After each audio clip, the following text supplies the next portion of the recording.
My name's Aoife Lyons, and I'm from Alltech. And some of our friends back there from Lexington, Kentucky know Alltech very well. But Alltech is a company that was founded by my father, who's Irish. I was born in Ireland too. Grew up in the States. That's where the accent comes from. And now I'm back in Ireland working again. So Alltech is really an Irish-American success story, I believe. So a little bit about my background in terms of moving from Ireland back to America and then back here. So when I'm in America, because of my name, I'm Irish. When I'm in Ireland, because of my accent, I'm American. So I really think that I've got a foot in the two countries. So my actual training is as a clinical psychologist, and I'm very, very interested in communication, and communication within generations, communication cross-culturally. And in Alltech, we run a series of different education programs for young people, international young people. Sometimes they're from Ireland, sometimes they're from the US, sometimes they're from Thailand or Vietnam or some other country. But in the training that I give some of these young people as they go on our programs, a lot of it is around cultural understanding. So for example, when I'm working with American young people and we're sending them to Ireland, there are certain things that they need to know culturally about Ireland, even though we all speak English. So for example, I would say to young people, if Irish young people ask you, what's the crack? You have to understand that what they mean is, where is the fun with friends? If an Irish person says, I'm just around the corner, they could be 30 minutes away, they could be an hour away, they could be not showing up. If an Irish person says, I'll ring you, so I'll telephone you, it means that they're not going to call. So there are all these little cultural differences. Now, when Irish students or young people go over to America, I have to warn them or educate them around cultural differences as well. Because in America, if you say you're going to start at 3:35 or 2:35, as we were today, you start at 2:35. There's none of this coming late. Sometimes the Irish young people will find Americans to be rude. They think that they're rude because in America, we're very, very direct. Or they might find that American people ask them very personal questions very, very quickly. And educating young people about what the cultural norms are in different places is all very, very important. Okay. So good afternoon. My name is Jennifer Lynn. I was elected as the 115th mayor of Boystown. Boystown has been my home since I was 13 years old. The reason I ran for mayor was because I wanted to make Boystown feel more like a home for the students and to encourage everyone to get involved in our community. Boystown has a really special relationship with Ireland because of our founder, Father Flanagan, was born in our sister city of Ballymoe. I got to visit Ballymoe this week to see Father's birthplace.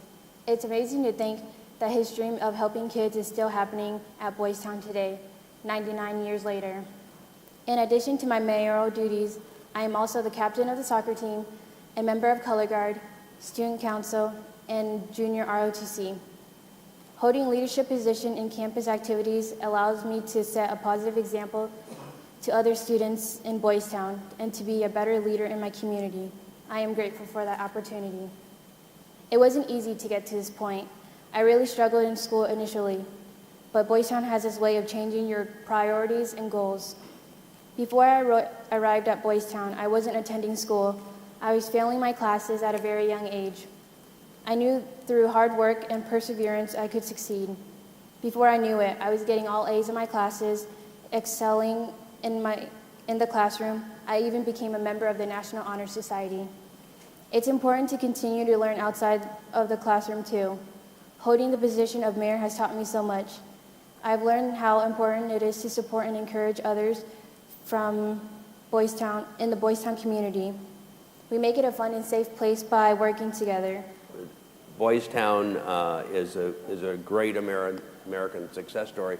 If you're interested in learning more about it, there's a wonderful Spencer Tracy movie called Boystown, and it tells the story of Father Flanagan and his creation of really a wonderful American institution in Nebraska. So, Orla, okay, you are the University College Dublin's Vice President for Research, Innovation, and Impact, which ought to keep you all pretty busy. Yeah. So tell us, from your vantage point, How can cities and particularly educational institutions work together to encourage kids to study more technology, more engineering, and more math? First of all, Ambassador, it's a great pleasure, a great personal pleasure to be here. 30 years ago, I embarked on my graduate studies in electrical engineering in University of California, Berkeley, one of the great US universities, one of the great world universities, one of the great public universities. And it was a great honor and a privilege to be part of the US graduate education system. So that same year, Dublin twinned with San Jose. One of the main proponents of the scheme to twin was the Dublin city manager at the time, who is my father, Frank Feely, whom some of you will know. There was a view that there were cynics around town who felt this may not have been a coincidence, that my father wanted to keep an eye on his daughter over in Berkeley and therefore was pushing the twinning with San Jose. I wish that were true. I wish I could claim credit for what has been such a wonderful relationship. My dad got many great friends, people like Tom McHenry, the late Ray O'Flaherty. It was a great privilege to see that relationship develop. So through the early years of the Sister City programme, while I was in Berkeley, I would have been very involved in the visits while my dad was over, and I saw it grow organically. And I saw how that relationship has been an integral part of Dublin's development as a great city of technology. The relationship forged at every level supported Dublin in our development to the point where we now have most of the leading tech companies in Dublin, and we are very much a city of technology, as well as all the other dimensions that Dublin, of course, has. So my part of that experience, that shared experience in technology, of course, has to involve education and youth. And part of that has to involve cross-cultural exchange of students. So I had the great pleasure of participating in the US education system, latterly as a professor in University College Dublin, which is Ireland's global university. We have 6,000 international students on my campus, about 20% of our population, about 1,500 from the United States. I've had the great pleasure of lecturing them, and they are a wonderful cohort to have in our system. There is a shared cultural understanding, there is a shared dynamic that brings a richness to our education, I believe, in both directions. So I think that's something that we can do to really make the Sister Cities programs live and thrive and blossom, is to encourage student exchange at all levels. Specifically in the areas of STEM, I think that we can share experiences of outreach, of creativity, of getting ideas out. No one institution, no one country has cracked the problem of getting young people, particularly young women, involved in STEM. But I think it is by sharing ideas, by sharing experiences, that we can really make this work. And one final point is that something that I know, Ambassador, you are very, very instrumental in, is putting the A into STEM, putting the arts into the STEM disciplines, integrating them.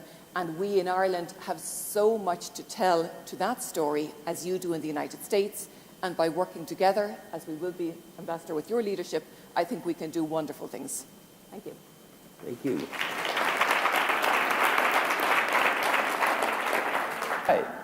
So, for the people who don't know about the Willis Clan, tell us a little bit about that, and tell us what you're doing to get people involved in inserting the A, in becoming interested in the arts, and particularly arts as they exist between the United States and Ireland. Yes. So for those of you who don't know, I'm from Nashville, Tennessee, and I was actually born in Chicago, but I've been living in Nashville for the last 16 years.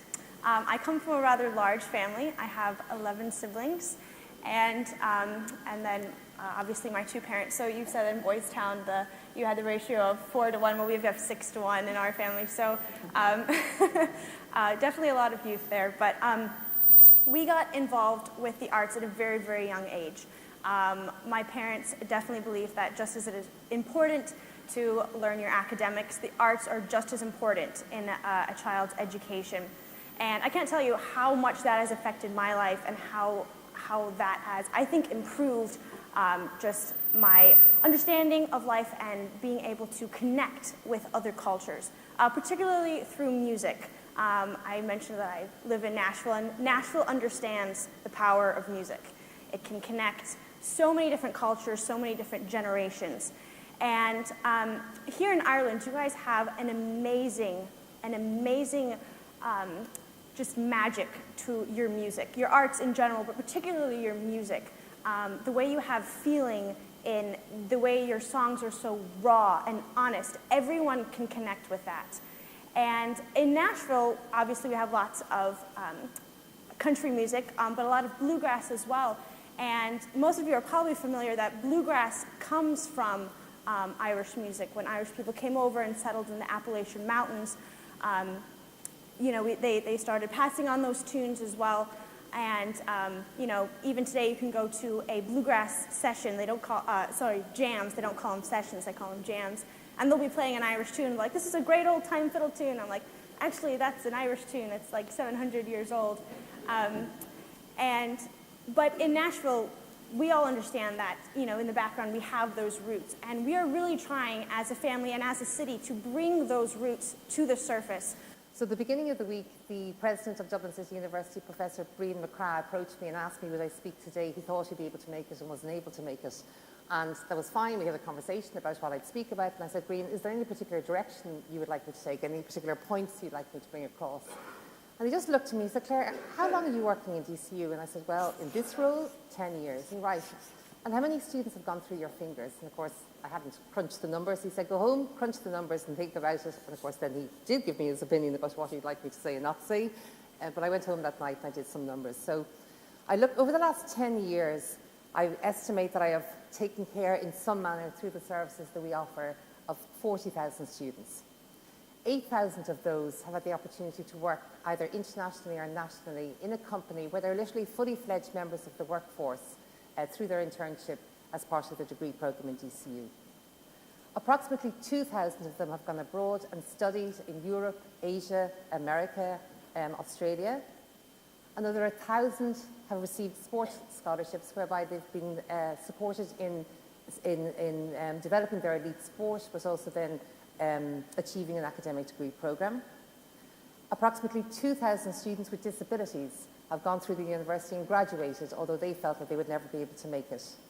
Over the past decade, high-profile employers across the world have emphasized the need for today's young professionals to possess not just deep disciplinary knowledge, but a keen ability to operate effectively across disciplinary, social, and cultural boundaries. The vertical stroke of the T represents, the vertical stroke of the T represents the disciplinary specialization and the deep understanding of one or more specific areas. The defining characteristic, however, is the horizontal bar, which represents both generic attributes and the ability to collaborate across a variety of different disciplines. So this concept, I don't know, I'm hoping in the United States you do technical graphics in secondary school and that you're familiar with the T-square, which the kids around here walk to school with every morning in their school bags. So if you imagine that T-square, which is quite a symmetrical structure and piece of work. So I went up to my son's bedroom a couple of weeks ago, actually, when I heard about this T-shaped graduate, and I looked at it, and it's an incredibly strong and solid piece of work. 2 simple bars, pieces of wood, stuck together with 4 screws. So I took a screwdriver and I started slowly but surely taking it apart to see how long or how quickly does it take to destabilize the structure and to form an imbalance. And very quickly you will see if things are unscrewed, if things are imbalanced, this really solid structure, which you really couldn't break, breaks and becomes imbalanced and out of sync. So it's just stuck in my mind. It's something that works for me. It's something that we see every day as we walk to work, as the kids are walking to school. So to me, the role of third level education is to try and keep that T structure solid, to make sure that we're working on our academic excellence with the students in the classroom, but to make sure that we're balancing it out with all the attributes that they need, these life skills, these soft skills which we talk about that they need for life.